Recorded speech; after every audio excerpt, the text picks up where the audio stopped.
projet consiste à déployer des solutions et des ampoules LED qui permettent d'apporter non seulement de l'éclairage dans les zones non électrifiées, mais également à travers ces ampoules-là d'apporter Internet et l'accès à du contenu éducatif et agricole pour développer des zones d'ombre que nous connaissons en Afrique. YED, c'est vraiment donner de la visibilité aux artisans et les artisanes de notre pays et pour commencer, par la suite, s'étendre sur l'Afrique. Soutra Market partout en Afrique, en débutant par l'Algérie parce que nous existons déjà en Côte d'Ivoire.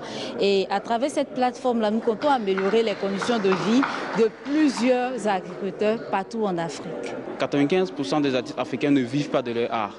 Et c'est ça qui a été le déclic. De dire, ok, voilà, je vais proposer une solution avec un algorithme innovant, les permettant non seulement d'avoir plus de visibilité et de gagner plus d'argent sur leur contenu. Laichi LED, Bricola, YED, Colorful au Stora Market. Retenez bien ces noms de start-up. Plus qu'une application, c'est désormais une fenêtre sur l'Afrique. Aujourd'hui, tout le monde est en train de parler, il faut y aller vers l'Afrique. L'Afrique, il faut y aller avec ses enfants. Donc nous, qu'est-ce qu'on a fait comme stratégie? C'est qu'on ramène des jeunes de pays africains en Algérie, on les accompagne, on crée leur entreprise en Algérie et on s'exporte vers leur pays et leur région. Donc c'est ça l'objectif. On a reçu, parmi les 1256 projets qu'on a reçus, on a sélectionné 21 projets. On va leur mettre tous les moyens qu'il faut, les coachs, les mentors, les partenaires, nos partenaires, afin de les accompagner et pour concrétiser leur projet de l'idée à l'entreprise. Le plus grand enjeu qui aujourd'hui se présente aux startups algériennes, c'est de pouvoir accéder à des marchés qui sont aujourd'hui pas très évidents à toucher, notamment les marchés africains et qui sont les plus intéressants. Donc aujourd'hui, c'est effectivement une manière pour nous de pouvoir ouvrir de nouvelles voies aux startups algériennes et vice-versa, donc à des startups africaines de découvrir un peu le marché algérien. C'est entre autres l'objectif visé par Africa by IncubeMe. Durant plus de 3 mois, ces jeunes start-upers africains arrivés il y a tout juste 15 jours, devraient convaincre, négocier, faire des études de marché et pourquoi pas décrocher un financement.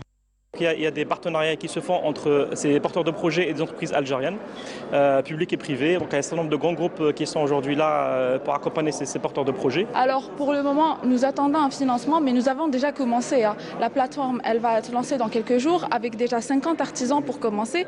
Et par la suite, nous voulons nous étendre à travers le territoire national et pourquoi pas le continent africain. J'espère qu'à la fin de cette aventure-là, on aura vraiment le financement pour déployer notre solution partout en Afrique. Échanger avec les autres entrepreneurs, que ce soit de Tunisie ou du Cameroun ou du Côte d'Ivoire, ça permet de comprendre un peu le marché, comment ça marche chez eux, niveau paiement, c'est différent, c'est très différent.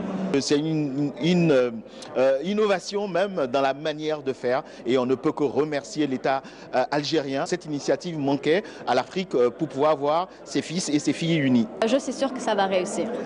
De l'ambition, des projets prometteurs, au-delà de l'aventure humaine que représente Africa IncubeMe, cette expérience permettra à l'Algérie de devenir un pôle du numérique et des startups.